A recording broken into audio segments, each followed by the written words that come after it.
Three pin plug का पहला pin बाकी दोनों पिन से बड़ा क्यों होता है? और क्या समुद्र में बिजली के गिरने से सारी मछलियां मर जाती हैं? क्यों फ्लाइट में दोनों पायलट को अलग अलग खाना दिया जाता है? जानेंगे वीडियो के अंत में। नंबर 9, क्या आपने कभी इस बात पर ध्यान दिया है कि थ्री पिन प्लग का पहला पिन बाकी दोनों पिन से बड़ा क्यों होता है? हर प्लग में नीचे के दोनों प्लगों में से एक पॉजिटिव और दूसरा नेगेटिव होता है, लेकिन जो सबसे ऊपर पिन होती है वो अर्थिंग के लिए होती है। अर्थिंग को इलेक्ट्रिक पोल में ना कनेक्ट करके जमीन के नीचे कनेक्ट किया जा सकता है। अर्थिंग का वायर एक्सीडेंट से बचने के लिए लगाया जाता है। यही वजह है कि पहले पिन बाकी दोनों पिनों से ये बड़ी होती है, ताकि फीमेल प्लग में इंसर्ट होते समय सबसे पहले अर्थिंग कनेक्ट हो। नंबर 8, किसी इंसान पर बिजली गिरने पर उसका बचना लगभग मुश्किल हो जाता है, लेकिन यही बिजली जब समुद्र में गिर जाती है तो क्या सारी मछलियां मर जाती हैं? ये बात तो हम सभी जानते हैं कि पानी बिजली का गुड कंडक्टर होता है, जबकि खारा पानी उससे भी ज्यादा रिस्की होता है। लेकिन पानी पर बिजली गिरने से मछलियां नहीं मरती, और ऐसा होता है स्किनी फेड की वजह से। इलेक्ट्रिक करंट की सरफेस पर फैलने की टेंडेंसी होती है, और इसी वजह से आसमानी बिजली समुद्र के सरफेस पर फैल जाती है और ज्यादा नीचे तक नहीं जा पाती। वैसे तो समुद्र में ज्यादातर मछलियां गहरे पानी में ही रहती हैं, इसलिए वो बच जाती है। वहीं जो मछलियां ऊपर तैर रही होती हैं वो बिजली के चपेट में आ जाती है और मर जाती है। नंबर 7, अगर आपके पास कई बैटरीज एक साथ रखी है तो कैसे आप पता लगाएंगे कि कौन सी बैटरी काम की है और किसके दिन पूरे हो गए हैं? इसके लिए बस आपको ये ट्रिक अपनानी है कि आपको बैटरी को ऊपर ले जाकर सीधे नीचे गिराना है। अगर बैटरी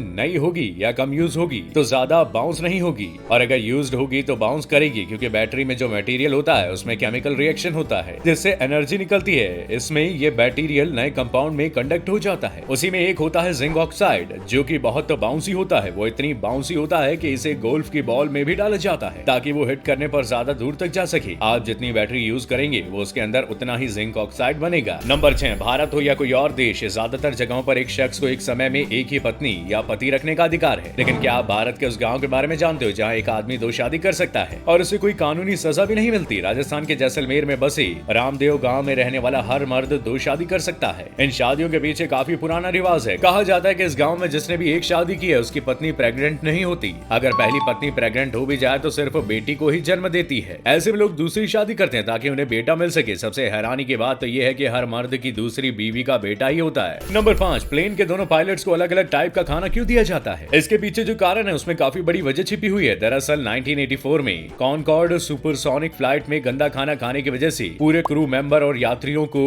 फूड पॉइजनिंग हो गई थी, जिसके बाद से फ्लाइट में इस प्रॉब्लम से बचने के लिए पायलट और को पायलट को अलग अलग खाना खिलाया जाता है, ताकि कभी फिर फूड पॉइजनिंग की नौबत आए तो दोनों में से एक पायलट सेफ रहे। नंबर 4, भारत का सबसे बड़ा और पुराना बैंक SBI है, जहां लोग हमेशा लाइन में लगे रहते हैं। क्या आपने कभी उसके लोगो पर ध्यान दिया है कि आखिरकार वो लोगो कहां से लिया गया और ये क्या दर्शाता है? आपको बता दें कि ये लोगो गुजरात के अहमदाबाद के कांकरिया तालाब का है, जो ऊपर से देखने पर बिल्कुल ही SBI के लोगो की तरह लगता है। इसके साथ ही इसमें गोलाकार में एक हिस्सा खुला हुआ है, जिसका मतलब है कि इस बैंक में पैसे आने के बाद उसके निकलने का एक ही रास्ता है, वो ग्राहक खुद है। इसके जरिए SBI ग्राहकों को भरोसा दिलाने की कोशिश करता है कि आपका पैसा इस बैंक में पूरे तरीके से सेफ है। नंबर 3, आपने देखा होगा कई लोगों के घर में लाफिंग बुद्धा की मूर्ति रखी होती है, लेकिन क्या आपने कभी सोचा है कि आखिर ये लाफिंग बुद्धा कौन थे और ये हमेशा हंसते क्यों रहते हैं? बुद्धा जापान के रहने वाले गौतम बुद्ध के कई शिष्यों में से एक थे। इनका नाम होता ही था। कहा जाता है कि जब इन्हें ज्ञान प्राप्त हुआ था तब इन्होंने हंसना शुरू कर दिया था। होता ही ये गाँव से दूसरे गाँव जाकर एक दूसरे को हंसाया करते थे और गाँव वाले उनसे काफी खुश रहते थे। हंसाने की वजह से ही उनको सभी लोग लाफिंग बुद्धा कहने लगे। इसके साथ ही आपने कई तरह के लाफिंग बुद्धा देखे होंगे, जिनके अलग अलग मतलब होते हैं। जिस लाफिंग बुद्धा के ऊपर हाथ होते हैं वहाँ तरक्की होती है। लेटे हुए लाफिंग बुद्धा से किस्मत खुलती है। पोटली लिए हुए लाफिंग बुद्धा से पैसे की कमी नहीं होती। नंबर 2, आजकल हर जगह आप फव्वारे देखते हैं। पार्क से लेकर बड़े बड़े घरों में फव्वारे लगाए जाते हैं, लेकिन क्या आपने सोचा है कि बिना बिजली के कैसे काम करते हैं? आखिर इनके पीछे का विज्ञान क्या है? दरअसल ग्रेविटेशनल फोर्स, एयर प्रेशर और कैपिलरी एक्शन की वजह से ये फव्वारे चलते हैं। इनमें कोई बिजली वाला पंप तो नहीं लगा होता। नंबर 1, शिमला मिर्च के बारे में कई तरह की बातें लोग बताते हैं। इन्हीं में से एक बात यह है कि जिस शिमला मिर्च के नीचे हिस्से में 3 उभरे हुए हिस्से होते हैं उसे फीमेल कहा जाता है। जिन मिर्च में 4 हिस्से होते हैं उन्हें मेल माना जाता है, लेकिन ये बात सही नहीं है। USA टुडे की एक रिपोर्ट के मुताबिक यूनिवर्सिटी ऑफ कैलिफोर्निया में एक रिसर्च में पता चला कि शिमला मिर्च के मेल फीमेल वाली बात गलत है। ये उन फूलों से उगते हैं जिनमें दोनों जेंडर होते हैं, वहीं उसके फल में कोई जेंडर नहीं होता है, इसलिए इसका मेल या फीमेल से कोई लेना देना नहीं है। दोस्तों, आज की वीडियो में बस इतना ही। आपको हमारा ये वीडियो कैसा लगा हमें कमेंट करके जरूर बताइएगा, और इसी तरह की वीडियोस के लिए लगातार बने रहिएगा हमारे साथ, और चैनल को सब्सक्राइब करना ना भूलिएगा। शुक्रिया।